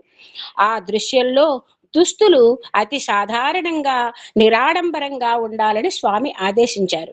కానీ వనవాస దృశ్యంలో కూడా భీముడికి మాత్రం మళ్ళీ ప్రత్యేకించి రక్తవర్ణపు కెంపు రంగులో ఉండే ఏకమాత్ర ఆచ్ఛాదన అంగీని, తెల్లటి ఒక పట్టీని ఛాతీ నుండి వల్లెవాటుగా నడుముకు అడ్డుకట్టగాను ధరించాలని ఆదేశించారు. మరొక సందర్భంలో భగవాన్ పాండవ సోదరుల పాత్రలు ధరించవలసిన ఆయుధాలని ఆయా పాత్రధారులను ధరించి చూపమన్నారు. ధర్మరాజుకు ఆయుధాలు ఏమీ లేవు. నకుల సహదేవులు కత్తులు ధరించారు. అర్జునికైతే 6 అడుగులు పొడవైన గంభీర గాంధీవ ధనస్సు, ఇక భీమసేనునికి ఘన పరిమాణంలో ఉన్న పెద్ద గద. ఇవి ఆయుధాలు. నాటకం కోసమని ప్రత్యేకంగా కొయ్యతో తయారు చేసిన 8 కిలోల బరువున్న గదను తీసుకొని వచ్చారు. ఆ గదకు 18 అంగుళాల వ్యాసంతో ఉన్న గుండ్రని శిరోభాగం, 30 అంగుళాల పొడవు గల దండము ఉన్నాయి. భగవాన్ ఏది ఆ గదను నన్ను చూడనివ్వండి అంటూ గదను అందుకున్నారు. దానిని స్వామివారు పరిశీలించేందుకు వీలుగా స్వామికి ఇరుపక్కల 2 విద్యార్థులు ఆ గదను అడ్డంగా గాలిలో పట్టుకొని ఉంచారు. గద శిరస్సు, దండముల మీద స్వామి తమ హస్తాలతో అంతటా తడిమి స్పృశించారు. ఆ తర్వాత నా వైపు చూస్తూ, ఏయ్ భీమసేన, ఈ గదను ఒకసారి ఎత్తి పట్టుకో, ఎలా పట్టుకుంటావో చూద్దాము అని ఆదేశించారు. నేను లేచి నిలబడి గదను సగౌరవంగా అందుకొని పైకెత్తి పట్టుకున్నాను. నేను గదా దండాన్ని పట్టుకున్న చేతి ఉడుపు, వాటపు తీరులను స్వామి సరిచేశారు. ఆ గదను చేతితో ఉడుపుగా ఎలా పట్టుకోవాలో, దాన్ని ఎలా రాజసంగా గాలిలో లేపాలో, నా కుడి భుజం పైన ఎలా దర్పంగా పెట్టుకోవాలో ఆ గంభీర శైలిని అభినయించి చూపుతూ నాకు వివరించారు భగవాన్. ఎట్టకేలకు మా దుస్తులన్నీ కుట్టడం, వాటిని సిద్ధం చేసి తీసుకుని రావడం జరిగింది. ఆ దుస్తులను మేము ధరించి తమకు చూపించాలని స్వామి ముచ్చటపడ్డారు. మాలో ఒక్కొక్కరము ఇంటర్వ్యూ గది లోపలగా ఉండే మరో చిన్న గదిలోనికి వెళ్ళడము, మా పాత్రల భారీ దుస్తులను, వాటితో పాటు ఉండే అలంకరణలను జాగ్రత్తగా పూర్తిగా ధరించడానికి చాలా నిమిషాల సమయం పట్టసాగింది. మా దుస్తులను పూర్తిగా ధరించి ఇంటర్వ్యూ గదిలోకి తిరిగి ప్రవేశించి స్వామివారికి చూపించగానే వాటిలో కొందరు దుస్తులను బాగున్నాయని వెంటనే నేరుగా తమ ఆమోదమును తెలియచేసేవారు. మరికొన్ని దుస్తులలో కొన్ని మార్పులను సూచించి వాటిని సరిచెయ్యమని ఆ దుస్తుల తయారీదారులకు తగిన ఆదేశాలు ఇచ్చేవారు. భగవానుల దివ్య పరిశీలన పరీక్షలు పూర్తయిన తర్వాత మళ్ళీ మేము ఒక్కొక్కరము లోపల గదిలోకి వెళ్ళి మా పాత్రల దుస్తులను విప్పి మా తెల్లని యూనిఫామ్ దుస్తులను ధరించి ఇంటర్వ్యూ గదిలోకి తిరిగి వచ్చేవారము. శ్రీకృష్ణ పాత్రధారి అయిన సుధీంద్రన్ మాత్రం అంతమంది విద్యార్థులు దుస్తులు మార్చుకొని వచ్చే వరకు అంత ఎక్కువసేపు భగవానులను నిరీక్షింపచేయడం అతనికి బాధగా తోచి స్వామికి కష్టం కలగచేయకూడదనే ఉద్దేశంతో శ్రీకృష్ణ పాత్ర దుస్తులను గబగబా లోపల గదిలో కింద విడిచి తన యూనిఫామ్ వేసుకుని వెంటనే బయటకు వచ్చేసాడు. సుధీంద్రను చూస్తూనే స్వామివారు, నదిని దాటిన తర్వాత నావతెడ్లను నాశనం చేయకూడదు కదా అని నవ్వుతూ వ్యాఖ్యానించారు. ఆ అందరి ముఖాల్లోనూ ప్రశ్నార్థకపు భావాలను గమనించి మళ్ళీ స్వామివారే సుధీంద్రన్ వైపు చూసి, నీ పాత్ర దుస్తులను విప్పి వాటిని చక్కగా మడతపెట్టి పద్ధతి ప్రకారం వాటిని అక్కడ సవ్యంగా జాగ్రత్తగా సర్దిపెట్టి రావాలి. కానీ నువ్వు ఆ దుస్తుల్ని నేల మీద విడిచిపెట్టి హడావిడిగా దూసుకొచ్చేసావు కదా అని చక్కగా వివరించారు. సుధీంద్రన్ వెంటనే లోపల గదిలోకి వెళ్ళి తన పాత్ర దుస్తులను చక్కగా మడతపెట్టి వాటిని సవ్యంగా భద్రపరిచి మళ్ళీ ఇంటర్వ్యూ గదిలోకి తిరిగి వచ్చాడు. సుధీంద్రన్ బయటకు వచ్చిన తర్వాత స్వామి మళ్ళీ చెప్పడం ప్రారంభించారు. చూడండి, మీ దుస్తులు ధరించడానికి మీరు చాలా సమయం తీసుకున్నారు, కానీ ఆ దుస్తులు తీసివేయడానికి మీకు ఒక్క క్షణం కూడా పట్టలేదు. ఈ జీవితంలో అనుబంధానికి వైరాగ్యానికి ఉన్న తేడా కూడా అటువంటిదే. అనుబంధాలు ఏర్పరచుకోవడం చాలా కష్టంతో కూడిన పని, కానీ వాటిని తొలగించుకోవడం చాలా తేలిక. ఆ విధంగా అడుగడుగునా మాకు జీవిత పాఠాలు నేర్పుతూ వచ్చారు భగవాన్. ఇక నాటక ప్రదర్శన రోజు సమీపిస్తున్నదనగా ఒకరోజు భగవాన్ మాతో పూర్తి దుస్తులు, వేషాలు, మేకప్పులు, విగ్గులు, కిరీటాలు, ఆయుధాలు అన్నీ ధరింపచేసి పూర్తి డ్రెస్సుతో రిహార్సల్స్ను పూర్ణచంద్ర ఆడిటోరియంలో ఏర్పాటు చేశారు. మేము ధరించిన పౌరాణిక పాత్రలను అలంకరించడానికి అత్యంత వైభవోపేతమైన ఆభరణాలను భగవాన్ ఏర్పాటు చేశారు. కాలి అందల నుండి ఉత్తుంగ కిరీటాల అగ్రముల వరకు నిలువెల్లా పూర్తి ఆభరణాలతో నింపివేసి మమ్మల్ని దివ్యాలంకార భూషితులను గావించారు భగవాన్. కిరీటాలను కూడా పట్టి మరీ పరిశీలించి చూసి మాలో ఒక్కొక్క పాత్రకు తగిన కిరీటాలు ఎంపిక చేశారు. ఆ నట బృందంలో అందరికన్నా నేనే పొట్టివాణ్ణి కావడం వలన భీముని పాత్రకు తగిన దర్పము, హుందాతనం రావడం కోసం 16 అంగుళాల కన్నా ఎత్తుగా ఉన్న కిరీటాన్నొక్కదాన్ని ప్రత్యేకంగా వెతికి మరీ గుర్తించి నా కోసం ఎంపిక చేశారు స్వామి. ఇక మా వంటి మీద ఆభరణాలు చూస్తే అనేక రకాలైన కవచాలు, జీరాలు, రొమ్ము కవచాలు, భుజకీర్తులు, కంఠాభరణాలు, హారాలు, ముంజేతి కంకణాలు, పాదభూషణాలు, కృత్రిమ శిరోజాల అలంకరణాలు, భుజాల మీదకు జాలువారే జులపాల ఉంగరాల జుట్లు, నుదుటిపై జీరాడే కుటిల నీలాలకములు, నడికట్టెపైన పట్టుదట్టీలు, ఆ విధంగా ఆపాద మస్తకము వైభవోపేతమైన ఆభరణాలతో శోభాయమానంగా అలంకరింపచేసి ద్వాపర యుగం నాటి తమ దివ్య వైభవపు మధుర స్మృతులను మళ్ళీ సజీవములు గావించుకుని ఆనందంతో తేలియాడుతున్నట్లుగా కానవచ్చారు భగవానులు. ఆ విధంగా భగవానులు వారి గతాన్ని గుర్తు చేయుటల్లో పరికరాలమైన భాగ్యశాలురుగా నిలిచాము మేము. అలంకరణలు పూర్తయిన పిదప మాలో ప్రతి ఒక్కరి వస్త్ర వేషభూషణాలంకారములు సవరించారు భగవాన్. ఇరువురిలో ఒక కిరీటాన్ని మరొకరికి మార్చి చూసేవారు. తమ వద్దకు కొని వచ్చిన వివిధ రంగులలోని అంగవస్త్రాలను పరిశీలించి మాకు మార్పించి చూసేవారు. మేము ధరించిన అంగవస్త్రాలను, మా మెడలలో వేలాడుచుండిన హారాలలోని ముత్యములను స్వామివారే స్వయంగా సరిచేసేవారు. దుస్తులు అలంకరణల బాధ్యతలు నిర్వర్తిస్తూ ఉండిన డాక్టర్ సుందరేశన్ గారిని, వారితో పాటు ఉన్న మేకప్ కళాకారులను పిలిచి మాలో ఎవరికి ఏ మేని రంగులను, శరీర ఛాయలను అద్దె అలంకరించాలో, తాము మా పాత్రలను ఏ విధంగా చూడాలనుకుంటున్నారో అన్ని విపులముగా ఆ మేకప్ కళాకారులకు వివరించి తగిన ఆదేశాలు ఇచ్చేవారు. ఆ విధంగా భగవాన్ బాబా వారు ఆ నాటకంలోని ప్రతి సూక్ష్మాతి సూక్ష్మ విషయంలోనూ పూర్తిగా లీనమైపోయేవారు. అవన్నీ చెప్పి చేయించి తాము చూచి సంతృప్తి చెందే వరకు అంతసేపు స్వామివారు అలాగే నిలబడుండేవారు. స్వామి కూర్చునేందుకు ఒక ఉచితాసనమును అక్కడ ఏర్పాటు చేసిన స్వామివారిని ఎంత బ్రతిమాలినా వారిని కూర్చున చేయడం మాత్రం ఎవరికి సాధ్యమయ్యేది కాదు. ఆ విధంగా 1 గంట సేపటికి పైగా పూర్ణచంద్ర ఆడిటోరియం వేదిక పైన నిలబడే ఉండి మా మధ్య గడిపారు భగవాన్. తమకు పూర్తి సంతృప్తి కలిగినది పెదప మాత్రమే సాయి కుల్వంత్ సభా మండపంలో తమ దర్శనం కోసం తప్పిస్తూ నిరీక్షిస్తుండిన భక్తులను ఆశీర్వదించడానికి కదలి వెళ్ళారు భగవాన్. ఇక అన్నిటికన్నా అత్యంత ప్రధానమైన చివరి రోజు నాటక ప్రదర్శన రోజు రానే వచ్చింది. నాటక ప్రదర్శన సంపూర్ణంగా ఘనంగా విజయవంతమైంది. నాటకంలో ముఖ్యంగా పౌరాణిక దృశ్యాలు అమోఘంగా పండి ముఖ్యాకర్షణగా నిలిచి సభాసదులను, అశేష ప్రేక్షకులను విశేషంగా ఆకట్టుకున్నాయి. మేమందరం స్వామి అంచనాల మేరకు నటించటంతో సఫలీకృతులు కావడంతో స్వామివారు చాలా సంతోషించారు. ఆ మధుర క్షణాలు నా మనోస్మృతులలో ఎప్పటికీ సజీవంగా స్పష్టంగా నిలిచిపోయాయి.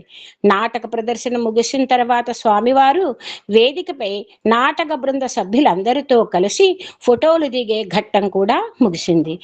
మేమంతా రంగస్థలానికి వెనుక వైపున లోపల గుమ్ముకూడి ఉన్నాము.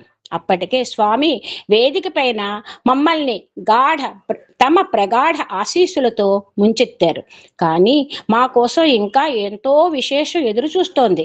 పంచపాండవ పాత్రధారులను, శ్రీకృష్ణ పాత్రధారిని తాము విడిగా చూస్తామన్న సందేశాన్ని మా కోసం పంపి స్వామివారు తమ నివాస మందిరంలోనికి వెళ్ళిపోయారు. ఆ రోజుల్లో స్వామివారి నివాసం పూర్ణచంద్ర హాల్లో దక్షిణ మూలగా చివరిలో ఉండేది. మేమందరం స్వామివారి నివాసంలో వారి భోజనాల గదిలోకి ఒక గుంపుగా స్వామి బృందంగా కలిసి ప్రవేశించాం. అప్పటికే స్వామివారు అక్కడ నిలబడి మా కోసం ఎదురు చూస్తున్నారు.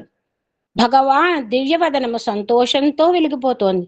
ఓ పాండవులు వచ్చారా అని స్వామి ఆశ్చర్యం ప్రకటిస్తూ ఒక చిన్న పిల్లవాడిగా సంబరపడిపోతూ ఆనందంగా రండి మనం కలిసి ఫోటోలు దిగుదాం అని మమ్మల్ని సాదరంగా ఆహ్వానించారు.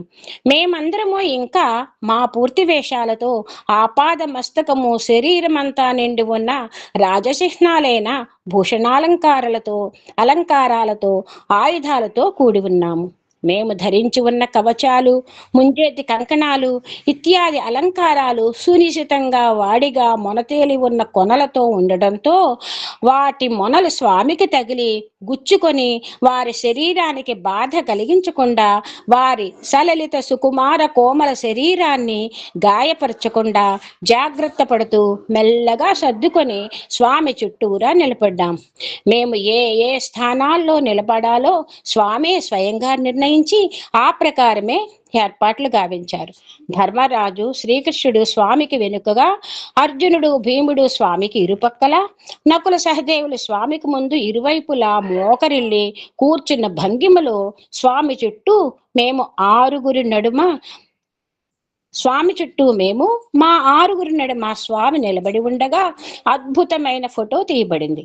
ఆ ఆశీస్సులతో అంతటితోనే భగవానులు తృప్తి చెందలేదు కాబోలు. మాలో ప్రతి ఒక్కరితోనూ విడివిడిగా తాము నిలబడి ఫోటోలు తీయించారు భగవాన్. ఆనాటి ఫోటోలను స్వామి ప్రసాదించిన దివ్య సంపదగా ఎప్పటికీ నేను భద్రపరుచుకునే ఉన్నాను. ఆ ఫోటోలో మధుర దరహాసాలు చిందిస్తూ సన్నని లలిత కోమల శరీరంతో చిన్నగా కనిపించే స్వామివారు, వారి పక్కన ఎత్తుగా విశాల భుజాలతో భీమసేనుడి పాత్రలో నేను ఉన్నాము.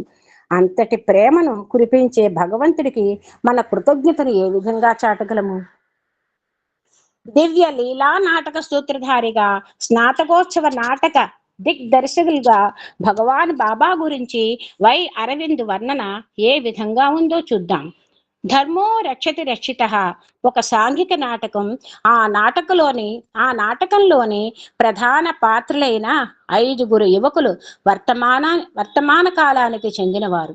వారు మహాభారత ఇతిహాసంలోని పౌరాణిక పాత్రలైన పంచ పాండవ సోదరుల జీవిత గాథలచే దివ్య ప్రేరితులై ఉత్తేజమును స్ఫూర్తిని పొంది తమ జీవితాల్లో తమకు ఎదురైన అనేక ఆటంకాలు, అడ్డంకులు, కష్టాలను అధిగమించడంలో ఎలా విజయం సాధించారో నాటకంలో ఆదర్శవంతంగా నిరూపణ గావించారు.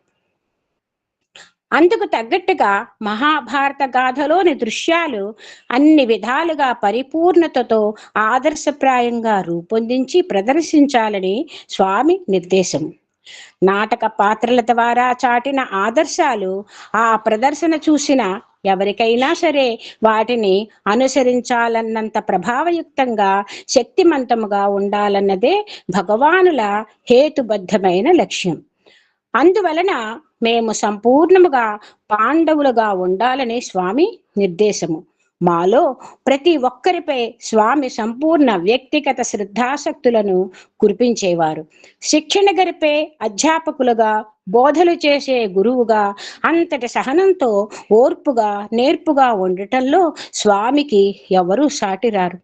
అలా ఎవ్వరూ ఉండలేరు.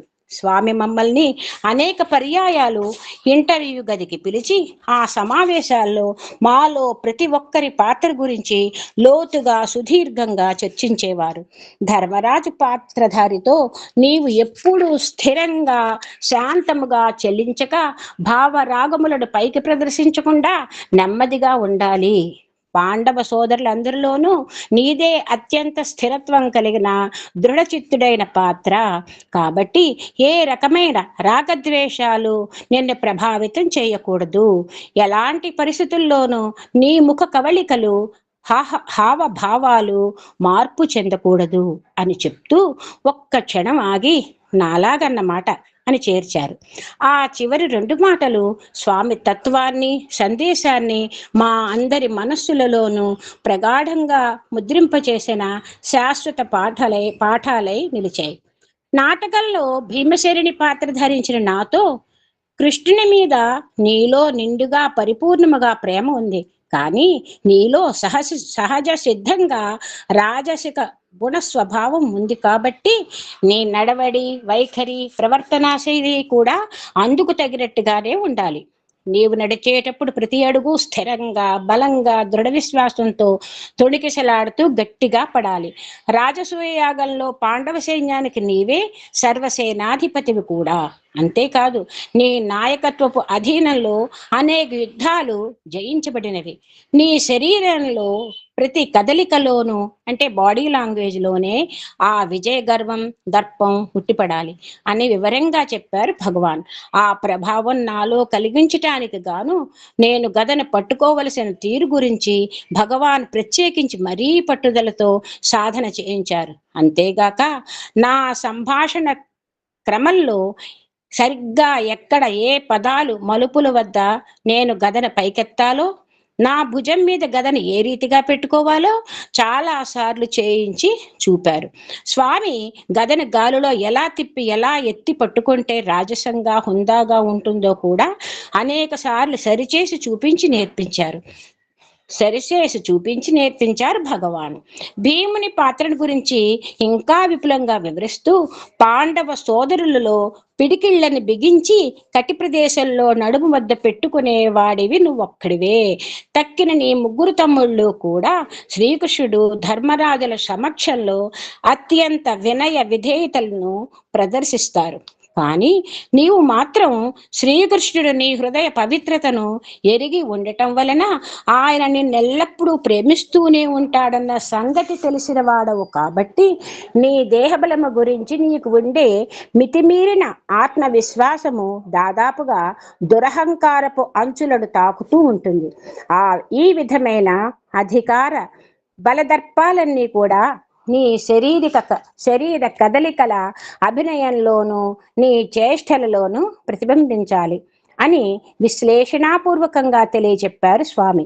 ఈ విధంగా మాలో ప్రతి ఒక్క పాత్రధారికి అతని పాత్ర యొక్క స్వరూప, స్వభావ, లక్షణ, గుణశీలాలను విపులముగా విశ్లేషించి తెలియజెప్పారు భగవాన్. శ్రీకృష్ణుల వారిని అర్జునుడు బావా అని, భీమసేనుడు కృష్ణ అంటే నేను, భీమసేనుడు కృష్ణ అని, ధర్మరాజు వాసుదేవ అని సంబోధించాలని స్వామి చెప్పారు.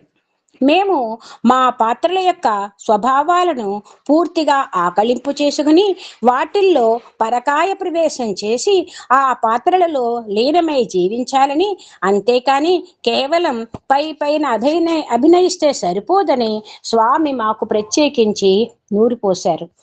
ఈ సందర్భంలో ఒక అసాధారణమైన దృశ్యం నాకు ప్రత్యేకించి జ్ఞాపకానికి వస్తోంది.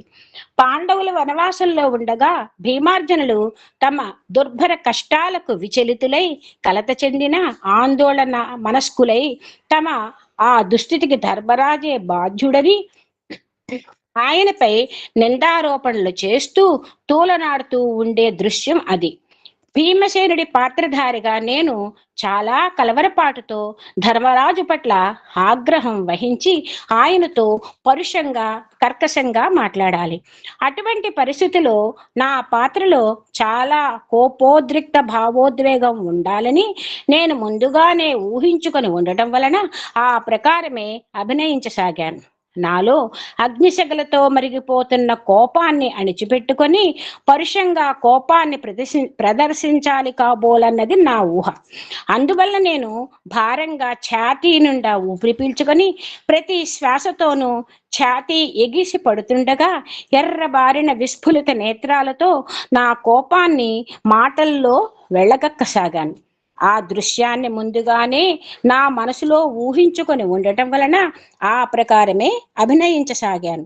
కానీ ఆ దృశ్యంలోని పరిస్థితులను గురించి, పాత్రల స్పందనలను గురించి స్వామి అవలోకనము, ఆలోచన దృక్పథాలు పూర్తిగా భిన్నంగా ఉన్నాయి. రిహార్సల్స్ లో స్వామివారి సమక్షములో మేము ఆ దృశ్యాన్ని అభ్యాసపూర్వకంగా అభినయిస్తున్న సమయంలో స్వామివారు అత్యంత బిగ్గరగా, గంభీర కంఠస్వరంతో ఒక్కసారిగా ఏయ్ భీమసేన అని అరిచారు. స్వామి గొంతులోని గట్టితనానికి, దృఢత్వానికి అఘాతం తగిలిన వాడి వల్ల నివ్వరిపోయి స్వామి అన్నాను నేను. అప్పుడు నువ్వు ప్రదర్శించవలసింది రౌద్రము, అంతేకాని క్రోధము కాదు, తెలిసిందా గట్టిగా అన్నారు స్వామి. రౌద్రానికి క్రోధానికి మధ్య ఉన్న అతి సూక్ష్మమైన వ్యత్యాసమును నాకు తెలియకపోవడం చేత నేను నా మోకాళ్ళపై కూలబడి స్వామి ముందు మోకరిల్లి, స్వామి, ఆ రెండిటికి మధ్య ఉన్న తేడా ఏమిటి స్వామి అని దైన్యముగా ప్రశ్నించాను. స్వామి ఒక్క క్షణం ఆగి అప్పుడు సౌమ్యముగా మృదువుగా వివరించి చెప్పసాగారు. ఒక నీతిమంతుడైన ధర్మవర్తనుడు ధర్మం అధర్మం చేత అణగదొక్కబడుతూ ఉండటాన్ని చూసినప్పుడు అతని హృదయంలో నుండి వెలువడే భావోద్వేగ పూరిత ఆవేశము రౌద్రము. ఒక వ్యక్తి యొక్క అహంకార భావము గాయపరచబడి తాను వ్యక్తిగతముగా అవమానింపబడినట్లుగా అతడు భావించినప్పుడు అతనిలో కలిగే స్పందన క్రోధము. రెండవదైన క్రోధము దేహస్థాయిలోనిది. మొదటిదైన రౌద్రము దేహస్థాయికి అతీతమైంది. కౌరవుల అధర్మ కార్యములకు వారి ప్రవర్తన పట్ల భీముడు ధర్మాగ్రహంతో దహించుకుపోతుండేవాడు. ఆ పరిస్థితిని స్వామి దేహస్థితికి అతీతమైన ఉన్నత స్థాయికి చెందినదిగా, ఉత్కృష్ట స్థితిగా వర్గీకరించారు. అంతేకాక ఇక ఆ స్థితిలో నేను నా సంభాషణలోని ప్రతి పదమును ఏ విధంగా పట్టి పట్టి ఉచ్చరించాలో, అందుకు అనుగుణంగా నా ముఖంలో ఎటువంటి యుక్తమైన భావాలు ప్రదర్శించాలో, వాటితో పాటుగా నా కదలికలు తగిన విధంగా ఎలా ఉండాలో వివరముగా చెప్పి చూపించి నేర్పించసాగారు భగవాన్. ధర్మాగ్రహంతో సంభాషించేటప్పుడు నీవు ధర్మరాజును సూటిగా చూడొద్దు. అలా ఆయన వైపు చూసి మాట్లాడితే నీవు నీ అన్న పట్ల ఆగ్రహించి తోలనాడుతూ కోపపడుతున్నట్లు అవుతుంది. అలా పెద్దవారిపై ఆగ్రహాన్ని వ్యక్తం చేయడం సోదరుల మధ్య ఉండవలసిన సంబంధాలలోని మౌలిక ధర్మ సిద్ధాంతాలకే విరుద్ధం. కాబట్టి నీవు నేల వైపు చూస్తూ ఆగ్రహంతో మాట్లాడాలి, తెలిసిందా అన్నారు భగవాన్. మొట్టమొదటి రిహార్సల్స్ మొదలుకొని చివరికి నాటక ప్రదర్శన ముగిసే వరకు స్వామివారు నాటకాన్ని ఎన్ని రిహార్సల్స్ చూస్తుంటున్నప్పటికీ ఎప్పటికప్పుడే తాము ఆ నాటకం చూడడం అదే మొదటిసారి అన్నంత ఉత్సుకతతో తీక్ష్ణతతో వీక్షించేవారు. కానీ ప్రతి ఒక్క రిహార్సల్లోనూ సంభాషణలో గాని, భావ వ్యక్తీకరణలో గాని, భావావేశములో గాని ముందటి కన్నా ఎక్కడ ఏ మాత్రం మార్పు కనిపించినా భగవాన్ వెంటనే ఆ మార్పును గుర్తించి ఎత్తి చూపేవారు. నాటకంలో ప్రతి దృశ్యం, ప్రతి నటుడు, ప్రతి సంభాషణ, ప్రతి పాట, ఇలా ప్రతి ఒక్క సూక్ష్మాతి సూక్ష్మమైన అంశాన్ని కూడా పూర్తిగా లీనమై గమనించేవారు. స్వామి అందుకు ఉదాహరణగా మచ్చుకు ఒక సందర్భాన్ని వివరిస్తారు. నకులుడి పాత్రను ధరించిన విద్యార్థి ఒకసారి రిహార్సల్స్ లో ప్రాక్టీస్ సెషన్ అంటే నేర్చుకునే టైంలో ఒకానొక దృశ్యాన్ని సాధన చేస్తూ శ్రీకృష్ణుని పాదాలపై పడినట్లుగా అభినయించాడు. అది చూచి స్వామివారు కూడా ముచ్చటపడి ఆ నటనను ఎంత ఇష్టపడి మెచ్చుకున్నారంటే స్వామివారే స్వయంగా భావోద్వేగానికి లోనయ్యారు. ఆ క్షణంలో స్వామివారు తమ గతంలోకి శ్రీకృష్ణుల వారి పాత్రలోకి ప్రవేశించి ఆ అనుభవాన్ని పునరావృతం గావించుకొని ఆ అనుభూతిని పూర్తిగా ఆనందిస్తున్నట్లుగా మా అందరికీ గోచరించింది. నకులుడు చేసిన ఆ అభినయము చక్కటి అభినివేశముతో కూడిన సహజ నటన అని స్వామివారు చాలా మెచ్చుకున్నారు. తరువాత రిహార్సల్స్ లో కూడా ఆ దృశ్యంలో నకులుడు అదే అభినయాన్ని కొనసాగించాడు. కానీ ఒకానొక రిహార్సల్ సందర్భంలో మాత్రం అతడు ఆ ఘట్టంలో తన ప్రత్యేక కదలికను అభినయించే సంగతి మర్చిపోయాడు. వెంటనే ఆ దృశ్యాన్ని అక్కడికక్కడే ఆపించి స్వామివారు జోక్యం చేసుకుంటూ, నకులా, నీవు కృష్ణుని పాదాలను ఎందుకు స్పృశించలేదు అని ప్రశ్నించారు. అది మా అందరికీ ఒక మంచి గుణపాఠమైంది. ప్రతి రిహార్సల్ ను అదే తుది ప్రదర్శన, అదే అసలైన ప్రదర్శన అని భావించి అదే స్ఫూర్తితో నాటకాన్ని ప్రదర్శించాలన్నదే స్వామి ఉపదేశం. ధర్మో రక్షతి రక్షిత నాటకంలో స్వామివారి ప్రత్యక్ష ప్రమేయ జోక్యములకు సంబంధించిన ఈ నా జ్ఞాపకాల పునశ్చరణ కథనము ఒక విశేష సంఘటనను గురించి సంక్షేపముగా ప్రస్తావించి గుర్తు చేసుకోకుండా సంపూర్ణతను సంతరించుకోచాలదు. ప్రతి ఒక్క కాన్వకేషన్ డ్రామాలోనూ నృత్య సంగీతాలు అంతర్గత భాగాలై ఉండటం పరిపాటి. ప్రతిసారి ఆయా నాటకాల్లోని నృత్య సంగీత రీతులు భిన్నత్వముతో కూడి ఉండి ఏదో ఒక వినూత్నతను సంతరించుకుంటూ ఉండేది. ధర్మో రక్షతి రక్షిత నాటకంలో పౌరాణిక దృశ్యాలను పరిచయం చేయడంలో ఆంధ్రప్రదేశ్ రాష్ట్ర జానపద కళారూపమైన బుర్రకథ ప్రక్రియను ప్రయోగాత్మకంగా చొప్పించడం జరిగింది. బుర్రకథలో భాగంగా ఉండే రాగతాళయుక్తమైన నృత్య సంవిధానంలో ఎంపిక చేయబడ్డ విద్యార్థులకు బుర్రకథ ప్రక్రియలో గాని దానికి సంబంధించిన నృత్య కదలికలలో గాని ఏ మాత్రం అవగాహన పరిచయం లేవు. దానికి తోడు బుర్రకథ కళలో శిక్షణనిచ్చేందుకు సరైన శిక్షకుడు కూడా సమయానికి మాకు దొరకలేదు. ఆ సంవత్సరంలో అక్టోబర్ నెలలో కొద్ది రోజుల పాటు బృందావన్ విడిది చేసి ఉన్న భగవానులు కాన్వకేషన్ నాటకం రిహార్సల్స్ సమావేశాలకు త్రయీ బృందావన్లోని సమావేశ మందిరాన్ని తాత్కాలిక వేదికగా మార్చేశారు. ఆ సందర్భంలో ఒకనాడు స్వామి నాటకంలో నృత్యం చేయవలసిన విద్యార్థులను నృత్యం చేయమన్నారు. సంబంధిత నృత్య విభాగ విద్యార్థులు తమ తోటి విద్యార్థులలో కొందరు నేర్పిన దానిని బట్టి నృత్యం అభినయించసాగారు. కొద్దిసేపటికి స్వామివారు, మీ అడుగులు లయ తాళబద్ధంగా పడటం లేదు, అది సరైన పద్ధతి కాదు అన్నారు. అనటమే కాకుండా త్రయీ బృందావనంలో తాము ఆసీనులయ్యే జూలా అంటే తూగుటుయ్యాల నుండి స్వామివారు లేచి నిలబడి తమ అంగీని కొద్దిగా తమ పాదాలు మాత్రం కనిపించేలా ఎత్తి పట్టుకొని నృత్యం అభినయించసాగారు. అది చూసినా మేమంతా ఆశ్చర్యంతో దిగ్భ్రమ చెందాము. తన పిల్లలకు నృత్యం నేర్పడం కోసం స్వామివారే స్వయంగా నృత్యాన్ని అభినయించి చూపే దృశ్యాన్ని ఒక్కసారి ఊహించుకోండి.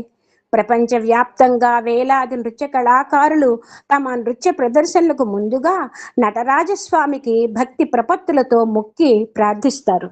ఇంకా కొంతమంది కళాకారులు తాము ఆ దివ్య నృత్యాచార్యులైన నటరాజస్వామి వారి నుండి నృత్య కళను అభ్యసించాలనే ఆకాంక్షతో బహుశా దూరాలోచన నిమగ్నులై ఉంటారు. కానీ ఇక్కడో సాక్షాత్తు దివ్య నటరాజమూర్తియే తన పిల్లలకు వారు అడగకుండానే తమంతట తామే స్వయంగా నృత్యాన్ని అభినయిస్తూ మరీ నేర్పుతున్నారే.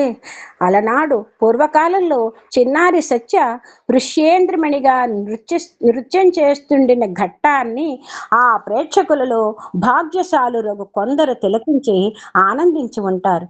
అది జరిగింది స్వామి చాలా చిన్న బాలుడిగా ఉన్న కాలంలో. కానీ ప్రస్తుతం 1999 అక్టోబర్ నెలలో ఆ రోజు త్రయీ బృందావనంలో తాము ఎంపిక చేసుకున్న కొద్ది మంది విద్యార్థులకు నృత్యం నేర్పడం కోసం స్వయంగా తామే నృత్యం చేసి చూపించిన ఈ భగవానులు ప్రపంచ వ్యాప్తంగా కోట్లాది భక్తులచే సాక్షాత్ అక్షర పరబ్రహ్మ స్వరూపంగా ఆరాధింపబడే ఆ భగవానులేనా అన్న సంభ్రమాశ్చర్యాలు మమ్మలను ముప్పురిగొనగా ఆ దృశ్యాన్ని కన్నులారా గాంచిన మేము ఎంతటి ధన్యులమో అదృష్టవంతులమో కదా అని మాకు అనిపించింది. జూలా ముందు నిలబడి ఉన్న భగవాను దివ్య సౌందర్యపు సొగసులను ప్రదర్శిస్తూ నృత్యం చేస్తూ మొదట కొద్ది అడుగుల కదలికలను జూలా వద్దనే విన్యసిస్తూ అటుపై నెమ్మదిగా తమ మయూర లావణ్య నృత్య కదలికలతో ముందుకు సాగి ఆ పక్కనే ఆనుకొని ఉన్న వర్తులాకారపు పెద్ద హాలులోకి తమ అడుగులను సారించారు. నృత్యం చేయవలసి ఉన్న విద్యార్థి కూడా స్వామిని అనుసరిస్తూ స్వామి నృత్యపు అడుగులను అనుకరిస్తూ స్వామితో పాటు ఆ గదిలోకి సాగాడు. స్వామివారు తమ నృత్య కేడుతో ఆ గది అంచుల వెంబడి వలయాకారంలో నర్తిస్తూ ఒక మండలం అంటే ఒక రౌండ్ పూర్తి చేసుకుంటూ మరల తమ జూలా వద్దకు యథాస్థానానికి వచ్చి చేరారు. భగవానుల ఆ దివ్య నృత్య కేళీ దృశ్యము చూడడానికే ఒక అద్భుత మహేంద్ర జాలము వలె ఉండి మమ్ములందరినీ మంత్రముగ్ధులను గావించింది. అద్దం వలె తెల్లగా మెరిసిపోతూ ఉండిన చలువరాతి నేలపై కదలాడే స్వామివారి కాషాయాంబర ప్రతిబింబపు నీడలు మనోహరముగా ప్రకాశించినవి. సునాయాసంగా తేలికగా గాలిలో తేలియాడుచున్నట్లు నడయాడుచుండిన భగవానుడు లలిత పద విన్యాసాలు 20 అడుగుల ఎత్తులో ఉన్న ఆ హాలు పైకప్పు నుండి వేలాడ తీసిన ఉన్న విద్యుత్ దీపాల గుచ్చపు లస్తరు అంటే షాండ్లీర్ విరజిమ్ముతున్న ప్రకాశములో విచిత్రమైన వర్తుల ఆకారపు ప్రతిబింబాలను సృష్టిస్తూ అత్యద్భుతమై విరాజిల్లినవి. మెలమెలలాడుతూ నల్లగా ప్రకాశిస్తుండిన కేశ కిరీటముతో అలంకృతమయ్యుండిన భగవానుల సుందర దరహాస వదనార విందము వారి నృత్య కేళులో అటు ఇటు ఊగుతూ కుడి ఎడమలకు వంపుగా తిరుగుతూ వారి పదయుగళి లయ విన్యాసములకు అనుగుణముగా పరిపూర్ణతతో కూడిన సమతాళబద్ధముగా ఏకస్వనముగా సాగినది. మా జీవితాలలో మేము మరచిపోలేని ఆ మహత్తర దినము స్వామివారు మాకు అనుగ్రహించిన ఆ దివ్య నృత్య కేళి దృశ్యమును వర్ణించేందుకు ఏ భాష ఏ భావము సరిపోవు. ఆ దృశ్య వైభవాన్ని అక్షరబద్ధం చేయడానికి ఏ పదములు న్యాయం చేయలేవు. ఆనాటి దివ్యానందానికి పరాకాష్ఠగా కొద్ది రోజుల తర్వాత ప్రశాంతి నిలయంలో తమ ఇంటర్వ్యూ గదిలో స్వామి మరొకసారి తమ దివ్య నృత్య ప్రదర్శనతో మమ్మలను పరవశింపచేశారు. తమ విద్యార్థులలో కొందరు నృత్యం చేస్తూ అడుగులు తడబడి పొరపాట్లు దొరలడం వలన వారిని సరిచేసేందుకు స్వామి మరల తామే నృత్యం చేసి చూపించారు. ఈ యావత్ విశ్వంలోనూ అంతటి సహనాన్ని ఏ ఆచార్యులు ప్రదర్శించగలరు? పై అనుభవాలను వర్ణించిన అప్పటి ఆ విద్యార్థి శ్రీ ఐ అరవింద్ 1992 నుండి 1999 సంవత్సరముల మధ్యకాలంలో 5 సార్లు స్నాతకోత్సవ నాటకాలలో కాన్వకేషన్ డ్రామాలలో పాల్గొన్న భాగ్యశాలి. పైన వర్ణించిన అతని అనుభవాలు ఒక్క నాటకానికి మాత్రమే పరిమితమైనవి. అరవింద్ వంటి విద్యార్థులు అనేక వందల సంఖ్యలో ఉన్నారు. సాయిరామ్ అండి. సాయిరామ్ అండి. చాలా ఆనందం కలిగింది సాయిరామ్ ఈ భాగం చదివినందుకు. స్వామివారి అనుగ్రహానికి 1000 కృతజ్ఞతలు. గురువు గారికి నా హృదయపూర్వక నమస్కారములు. కోటేశ్వరరావు మాస్టర్ గారికి, బయ్యడి పద్మ గారికి, పార్థసారథి గారికి నా హృదయ సుమాంజలు. నా తోటి సభ్యులందరికీ ప్రేమపూర్వక సాయిరామ్ అండి. సాయిరామ్.